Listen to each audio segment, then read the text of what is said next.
E estamos de volta, retomando com a doutora Laís, anestesiologista. Vou perguntar para ela sobre essa situação da intubação. Todo mundo na epidemia ouviu falar de algum familiar. Ah, precisou ir para o tubo, não precisou intubar. Então foi um termo que entrou muito no nosso dia a dia, né? Laís, então quando que há necessidade da intubação? Bom, de maneira bem objetiva e simplificada, toda vez que eu preciso garantir a via aérea do meu paciente. Existem várias indicações na medicina, fora da anestesiologia, do porquê que a gente intuba um paciente, mas falando especificamente da anestesiologia.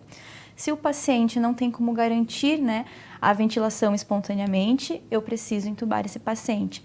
Ou, por exemplo, um paciente de emergência que precisa fazer um procedimento, está de estômago cheio e eu não tenho como garantir que no meio do procedimento, quando estiver sedado, vá vomitar. Faço uma anestesia geral e intubo.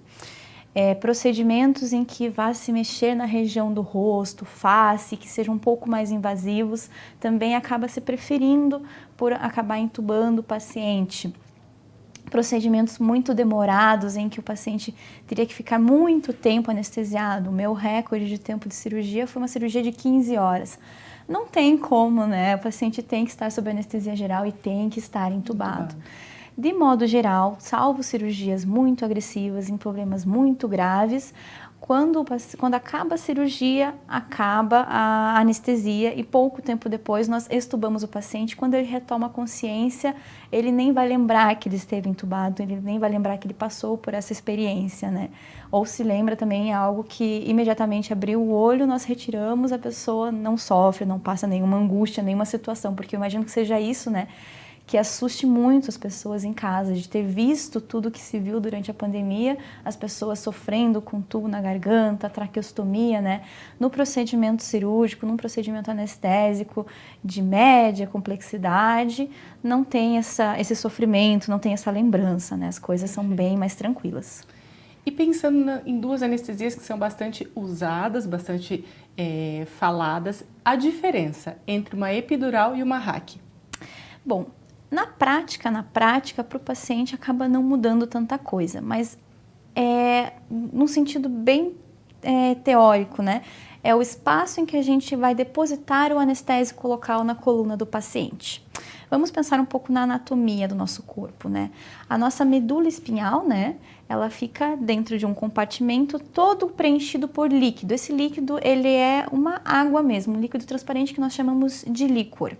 A raquianestesia objetiva é chegar nesta região, tanto é que quando nós inserimos a agulha na região, a gente espera refluir esse líquido. Nós sabemos que nós estamos na casinha da medula espinhal e ali nós depositamos o anestésico.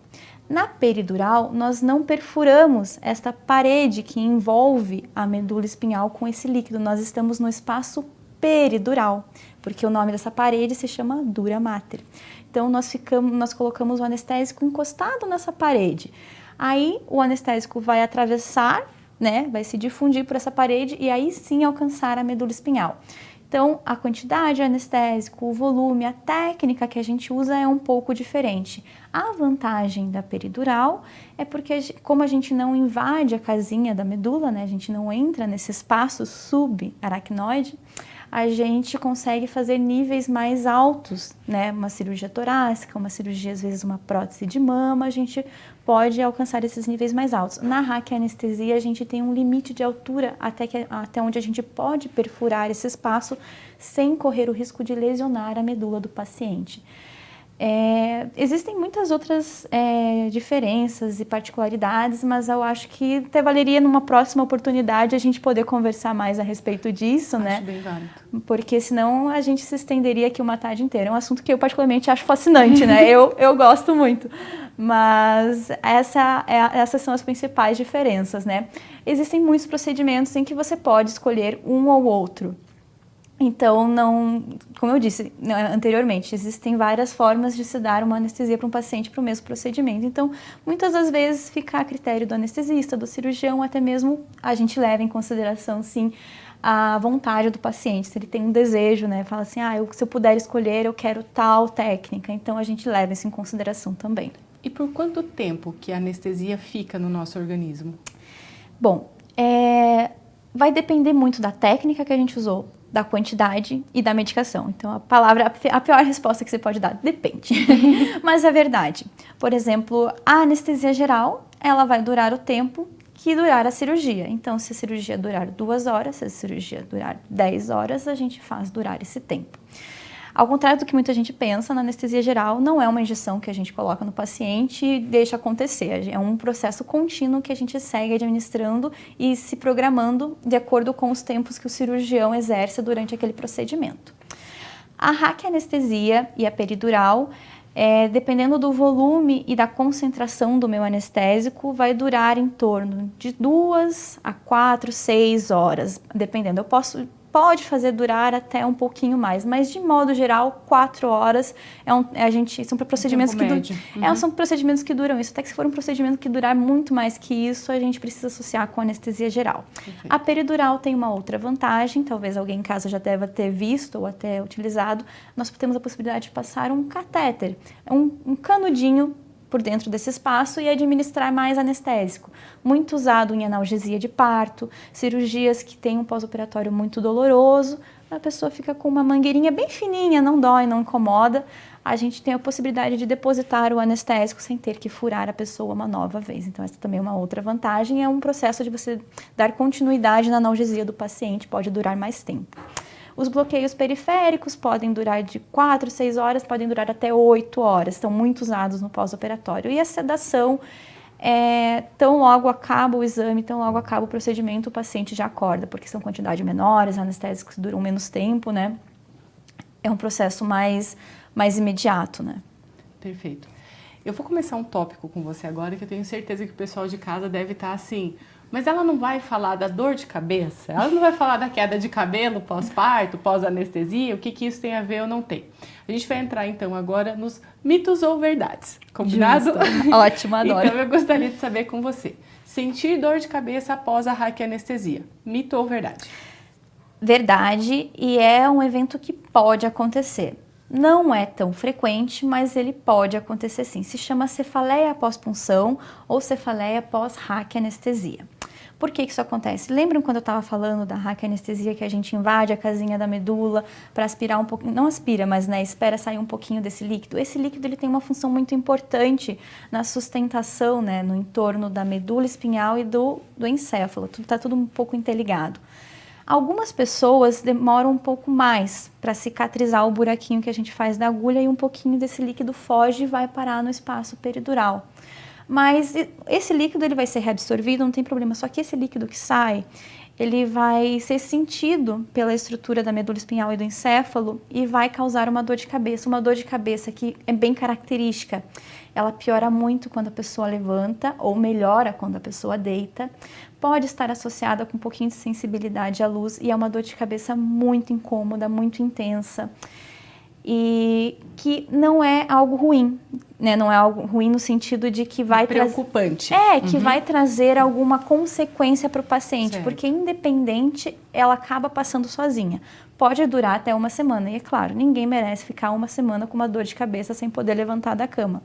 Acontece muito após cesarianas, Muito não, uma frequência relativa.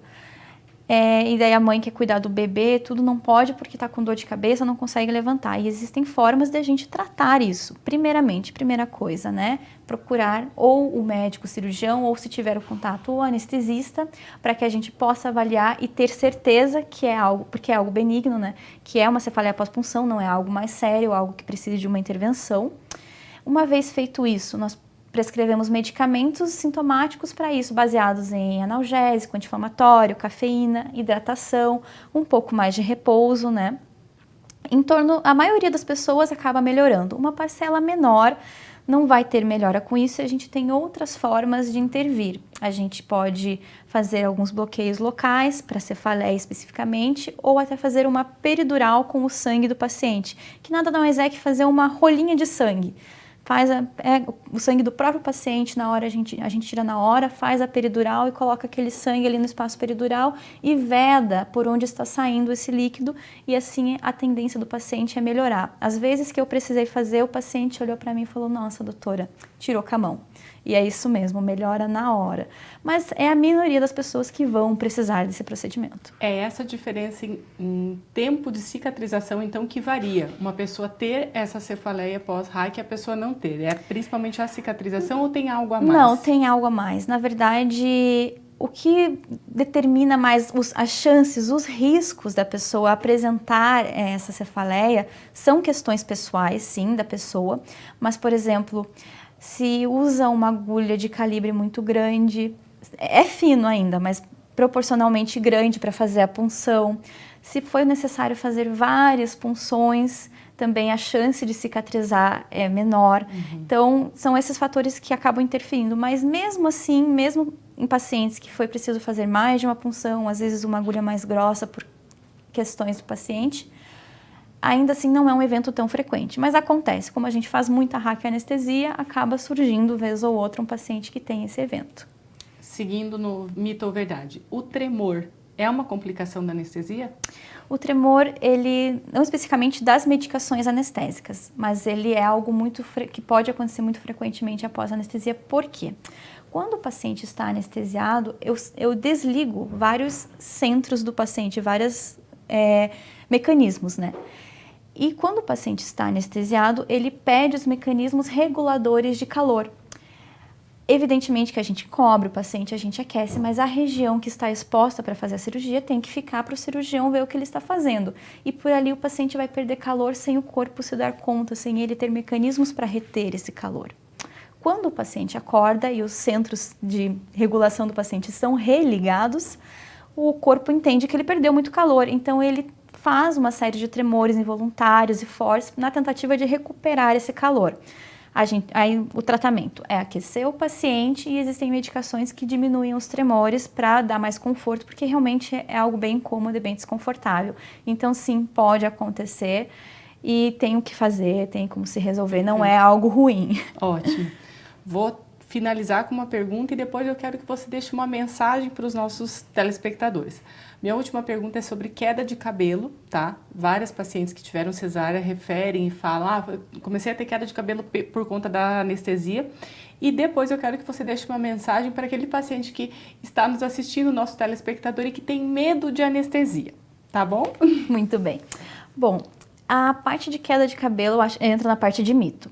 Porque a anestesia, né, seja analgesia de parto, seja peridural, seja raquianestesia, ela não tem como interferir no crescimento capilar. Da onde que eu acho que deva ter surgido esse mito, né? Durante a gestação e o puerpério existem uma série de variações endócrinas, né, uma série de variações metabólicas que podem promover a queda de cabelo. E às vezes isso se confunde e a anestesia acaba sendo a culpada, né? A culpa acaba caindo em cima da anestesia. Mas a medicação que nós usamos, o que se faz, não tem como interferir no cabelo. Então, se tem alguma mãe, alguma gestante em casa com medo de fazer a raquianestesia, de fazer a cesárea... Por conta disso? Não. Se ela tiver alguma alteração de cabelo, é por outros motivos. Perfeito. Para o paciente, né, que ainda tem medo de anestesia, bom, primeira coisa, se você precisa fazer algum procedimento cirúrgico, está com receio, anote seus questionamentos, anote seus medos e não tenha vergonha, não tenha receio de conversar com o seu anestesista, com quem, né, você vai fazer a consulta pré-anestésica. Não necessariamente será a pessoa que irá anestesiá-lo, mas é a pessoa que vai te examinar e vai poder te esclarecer as suas dúvidas. A gente tá lá para tirar todas as dúvidas, tá lá para poder esclarecer qualquer receio, porque o que assusta, como eu já falei, é o desconhecido. O que assusta é você se colocar à mercê de um estranho, o seu bem mais precioso que é a vida, e a gente entende esse receio, a gente entende esse medo.